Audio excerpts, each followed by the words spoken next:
Hello, ladies and gentlemen. This is JT from Above and Below the Belt. I want to talk about my 1 and 2 pound for pound. I say 1 to 5, whatever, 1 or 2, whatever. Well, you know what? I'm gonna just say 1 and 2. I changed my mind about Canelo Alvarez and Chance Crawford, who's my pound for pound fighter. And the reason why I changed my mind is I was thinking and stuff like that, and I did some. I looked at some videos, not a couple of videos, but some videos of Canelo Alvarez and Chance Crawford, and who's my pound for pound. And I'm on myself going back and forth, who's my pound for pound. And this is what I'm gonna say about Canelo Alvarez, who I had to think about it. You know, one thing is first of all he had clenbuterol, whatever, clenbuterol in his system. Now I'm not saying he knew he had it in his system, or he ate some, or he did. We don't know. But it was in his system. They say it was from the meat that he ate in Mexico, but I don't know. That was kind of suspicious at the same time. It still is suspicious, but after that, he didn't want to take another test he didn't want to take another test in Nevada, testing it again. He didn't want to do that no more. You know what I'm saying? But I guess after he passed the first time, that was the second time when he said he didn't want to take the test no more, whatever, or register for to be on there to take it again. He didn't want to do it. That was kind of suspicious. Then I heard about something about him had to unwrap his gloves in the Rocky Fielding fight. He had to unwrap it again because it was something somewhere wrong, but which they didn't come out with it at the same time. He had to unwrap it to wrap his gloves again. That was kind of suspicious, but you can't go off of suspicious too at the same time. You gotta know what happened. But at the same time, I'm just saying, and the fights. See, the facts is the fights. It's not so much a suspicious fight. I should have never. They never really brought it up, but it's too much suspicious. It's like. It's too much around him that's not right. You know what I'm saying? And another thing is it's the fights that I seen. Right? Miguel Cotto, Laura, Austin Trout, 2 Triple G fights, and even when he lost against, of course he lost against the best. The best of his era, Floyd Mayweather, which is 35, 36 years old, whatever, 36 or 37. But okay, I'm gonna say this. One thing is those fights is really tough to judge. You know what I'm saying? It was too. And then when he fought Shane Mosley, he was old. You know what I'm saying? I just never like when young fighters fight older fighters like that, especially when they old. But the older fighters got in the ring with him, of course, and he got that win. Of course, I'm not denying he didn't get the win. He got the win. But all that I just said, it was all those tough fights that he had, and he didn't want to get Laura a rematch, and Triple G could have went either way. Austin Trout, Laura could have went away, and then he got caught with that stuff in his system, and then on top of that, another thing is he didn't want to. He had to get his gloves unwrapped. You know what? He's not my pound for pound. He's not my pound for pound first, number one on my list. One thing is I'm gonna say this. Chance Crawford is my pound for pound because one thing he don't got no. All his fights, of course, he won concisely. You know what I'm saying? It wasn't no ifs. It wasn't no. They could have won. It was a draw. You know what I'm saying? But with Canelo Alvarez, he has that on his record. He had a loss and he got a draw on his record. It could have been more losses or a draw, whatever. You know what I'm saying? With Chance Crawford, he don't have that at all. When most of the people he fought, he knocked them out. Or even if it went to the scorecards, it was definitely he won the fight. He dominated the fight, right? So you got to give him some recognition for that. But the only thing with Canelo have is big names on his resume. But you can have a big name on your resume, but it's how you beat him. You see what I'm saying? That's so I had to come down to that. He didn't beat those. Amir Khan, he beat him, but of course, but everybody know he don't got no chin like that. You know what I'm saying? I mean, of course, everybody gonna say Terence Crawford didn't have no big name, but he can't help it that the division that he's in, that he's fighting people with not big names like that. But that don't mean they're not good fighters. Look at Matt Karbarov fighting Jamal Charlo. You know what I'm saying? He's not really big like that, but he's a good fighter. He's better than Willie Monroe. I would definitely say that, and he's a southpaw. And look at you know. But so the thing about it is, another thing is, Terence Crawford gave, I think, Victor Poster his first loss. He gave David Benavidez his first loss. He he gave Gamboa his first loss. He beat another who's that?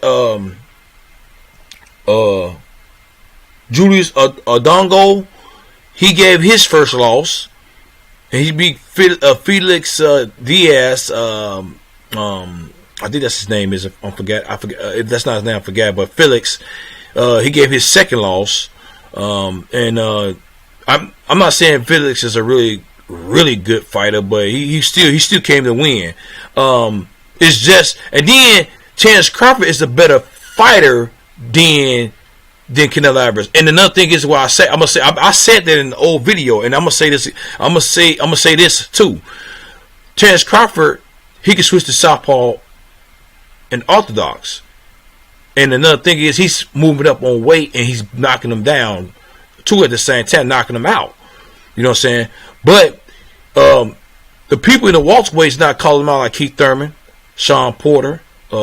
Even Errol Spence don't want to fight. He wanted to fight everybody else right now and then fight Terence Crawford to make his last fight. I guess we don't know he's scared or he want to make that the money fight, which will be a money fight. But if he fight him right now, he ain't gonna make the money if he fight him later on and get the other belts. You see what I'm saying? So it's always we don't know. Then Danny Garcia don't want to fight him because Terence Crawford can't offer him $5 million, and he still didn't take the fight. But at the same time, to Al Hammond, I mean, I thought Danny Garcia was the boss. I thought you were a boss, and you should have responded to that. But that tells me right there too, you might not want to fight too. At the same time, if it's $5 million, how much you got to think about it. How much did Danny Garcia made so far in one fight? Did he make $10 million? I doubt that. I think he made about like $3 or $4 million, but I don't know. I don't think he ever made $5 million. Now Amir Khan, now he want to fight Amir Khan, which we don't know that's going to happen. But I think Terence Crawford wanted. Amir Khan is still a good fighter. I would definitely say that, but he just don't got a chin. And another thing is when Amir Khan fought Canelo Alvarez, he was winning the rounds, but he got knocked out. You know, everybody know he don't got no chin. You hit him in his chin, you know what I'm saying? Just like with if Terence Crawford fight him, you know, I think he might knock him out. But he is a really good fighter, you know what I'm saying, compared to not the fighters that I named, I would definitely say, but maybe he might be, but he just don't got a chin. So you can't hold it against the fighters that beat him, to beat Amir Khan, you know what I'm saying? Because I remember Amir Khan beat Marcos Maidana, you know what I'm saying? Knocked him down a couple of times, I think you know what I'm saying, the fight when he fought him, and that Marcos Maidana beat Adrian Broner. But getting back to who I think is my number one pound for pound is Terence Crawford. Now, Canelo Alvarez, now is he my second one? I'm still thinking about that, man. You know what I'm saying? Because there's a lot of suspicions around him, and his fights that he fought, he didn't beat them concisely. You know what I'm saying? He didn't knock him out. He didn't knock him down. I mean, of course they good names and stuff like that, but you know, he just got power. Of course, he's a skilled fighter too. At the same time, I definitely would say that.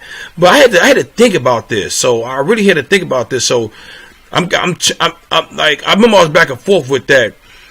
I'm gonna say for right now, he's still my top two, but you could talk to me and say, well, he could be number 3 or number 4. You see what I'm saying? So Usyk is in there, Mikey Garcia, Lomachenko is there. You know what I'm saying? So, but they don't have no suspicions, and like Mikey Garcia is knocking down his opponents, and he's going up on weight. You see what I'm saying? And he's knocking them down, and he's winning the fights with no draw, or he haven't got no loss. You gotta count all that into effect, and then he's beating the people who got belts too on top of that.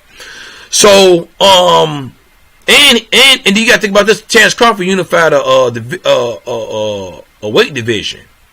Canelo Alvarez having. You see what I'm saying? And Michael Garcia having. Usyk have. You see what I'm saying? Usyk don't have big names on his resume because the light heavyweight division that he's in, but you can't hold that against him, just like Terence Crawford. And it's kind of funny. I got Terence Crawford number 1. I should have Usyk number 2. But when it get down to 2 to 3, 2 to 5, it gets murky. Now number 1 is definitely Terence Crawford is my number 1. I'm gonna definitely say that. But what do y'all think? What do you guys think about how I'm judging who's pound for pound and who's number 1 to, you know what I'm saying, or number 2, whatever, and how I'm judging Canelo Alvarez? Because the fact is, like I said, he didn't the fighters that I mentioned, he didn't beat them concisely. He didn't knock him out. He didn't knock him down. It went to the judges at the same time. It could have went either way. He didn't knock down Laura. He didn't knock down Triple G. He didn't knock down. He knocked down Trout, but he got back up. He didn't. The fight with Miguel Cotto, that was a tough fight. Mayweather beat him. You know what I'm saying? So, and then he got 1 loss. But 1 loss should not make you or break you, but he still got that loss. Just like Jamel Charlo got a loss, and he got to go back to the drawing board and rethink about how he want to fight. So, you know what I'm saying? So, but that'll make you or break you for any fighter. I think it will make you better. It's all about how you come back and redeem yourself. But nobody else didn't get caught with no substance in their system. So on this list, but him. You see what I'm saying? Not saying nobody else is on that list is not doing it. They haven't been caught yet or whatever. Or, you know what I'm saying? So when they get caught, I'm gonna base on. I'm gonna have to judge my pound for pound. Well, if it's Usyk or Terence Crawford, or if it's Mikey Garcia, whatever, or Lomachenko. That's what I'm saying. So but if y'all have any questions about that, anything that I said, or you think you agree with me or disagree with me, leave a comment at the bottom of my page. Subscribe to my page, like my page, hit the bell icon for new notifications, new videos from me. This is JT from Above and Below the Belt. All right, bye.